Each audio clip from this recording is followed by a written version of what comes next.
Thrilled to be joined once again by our good friend and NFL on CBS analyst, the great Amy Trask. And Amy, listen, Patrick Mahomes is next level special. You know a sensational ball player when you see it over 3 decades in the National Football League.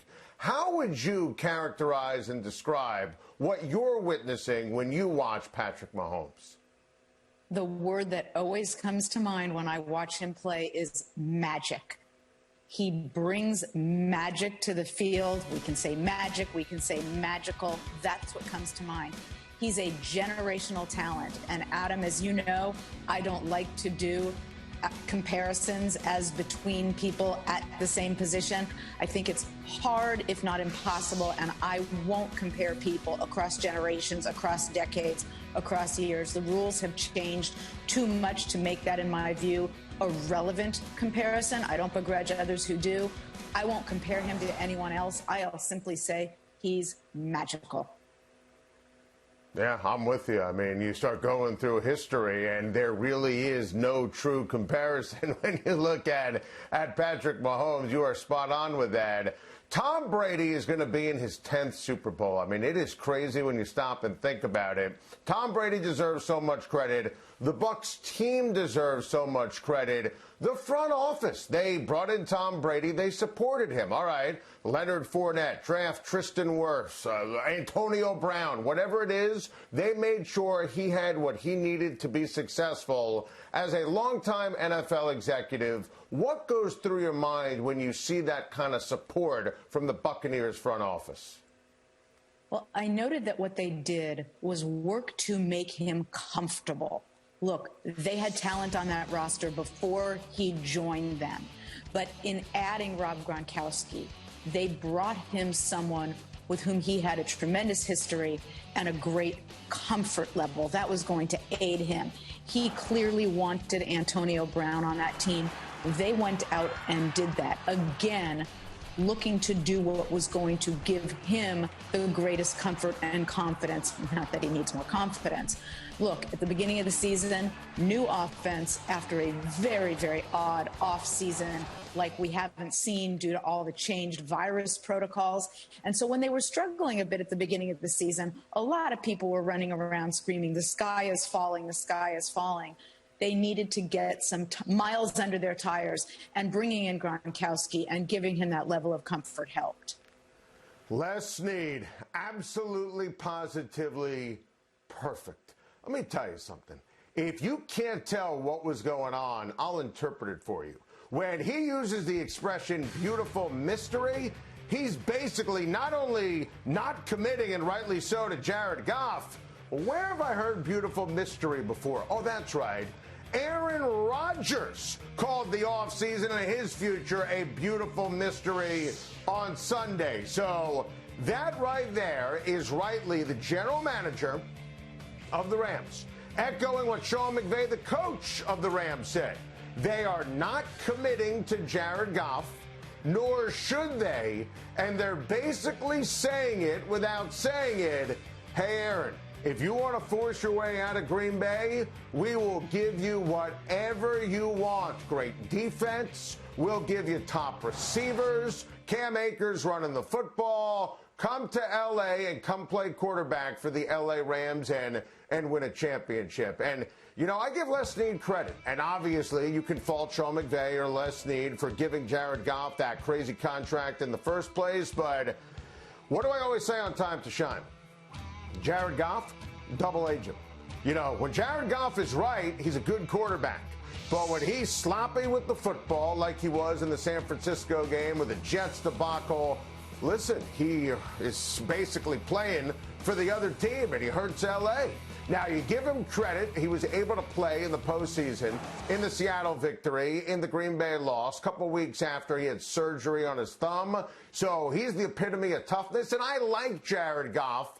The Rams like Jared Goff, but they're not in love, and they shouldn't be. Because we talked about the Rams as a Super Bowl team in the middle of the season and down the stretch. Basically, everything I said about the Rams, that team became the Tampa Bay Buccaneers. And the Rams are looking at it saying, we should have been in the Super Bowl. and they can be next year if they get a better quarterback. Trust me, Les Snead knew exactly what he was saying. The baseball writers didn't elect anyone to the Baseball Hall of Fame. I mean, come on. What the hell is going on here? This is a flat-out disgrace and an absolute embarrassment. 14 ballots didn't have anyone on it. I mean, do you like baseball? I mean, this is a joke. Every single person on this board right here is worthy of at least discussion. 14 boards, 14 ballots, and you couldn't vote for anyone on the board? That is a disgrace. Curt Schilling fell 16 votes shy, 71.1%. You need 75%. Of course, Curt Schilling should be in Cooperstown in the Baseball Hall of Fame. Curt Schilling is a horrible human being. He is a terrible person. Every time he takes to social media, tweets, Facebook, talks about killing journalists, it's cringe-inducing. But look at the bottom of the screen. He is a baseball legend because he is one of the greatest of all time, specifically in the postseason. And what he did in the regular season, next-level genius as well. Look, I don't want to have a beverage with Curt Schilling. And again, this is not about politics. He is absolutely grotesque as a person. But of course, he should be in the Baseball Hall of Fame. And listen, every time Schilling speaks or tweets or posts on Facebook, it's cringe-inducing. He doesn't want to be part of the process anymore. I mean, Schilling didn't even wait 24 hours. He waited about 24 minutes and said, I don't want to be part of it next year. And the Baseball Hall of Fame today said, you will be part of it next year.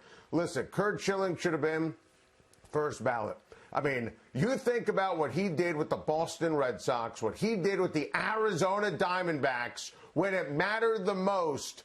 I don't care about anything else. I don't care about his personality. I don't care about where he stands on issues. I don't care about how cringe-inducing everything he says and does is. Curt Schilling was a beast on the mound. Of course, he should be in Cooperstown.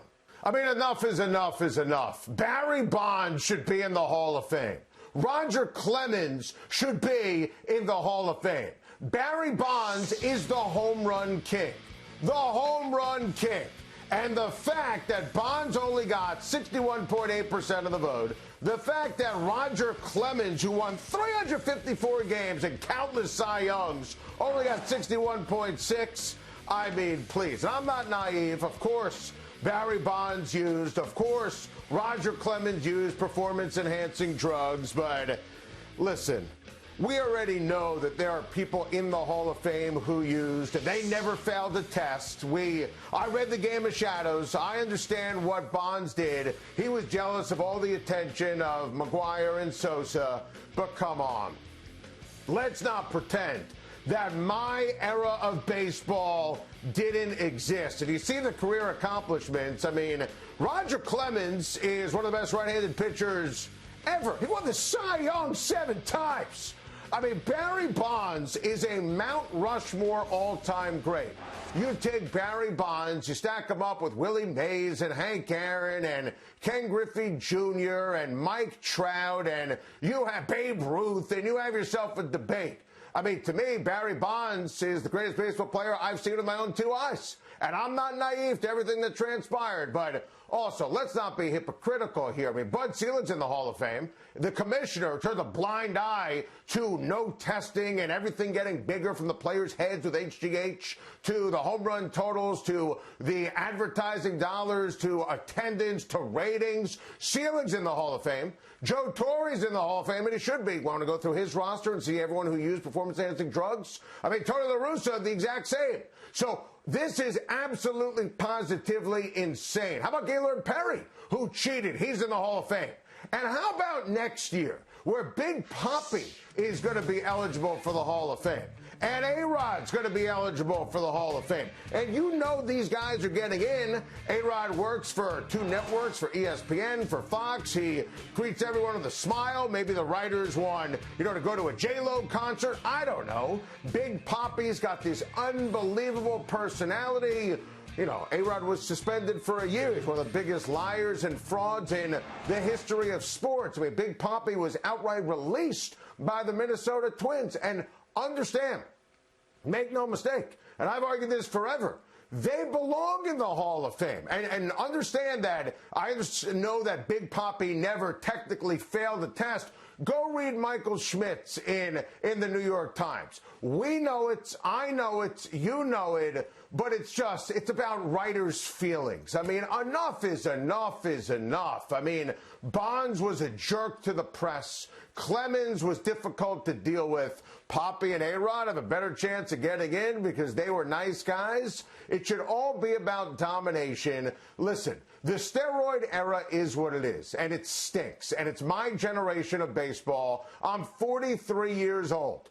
Don't you ever tell me that my generation of baseball didn't exist. Barry Bonds is the greatest player I've ever seen. He's the home run king. Roger Clemens was unbelievable. Of course they belong in the Baseball Hall of Fame. Thank you for watching. Please like and subscribe, and don't forget to hit the bell for more videos.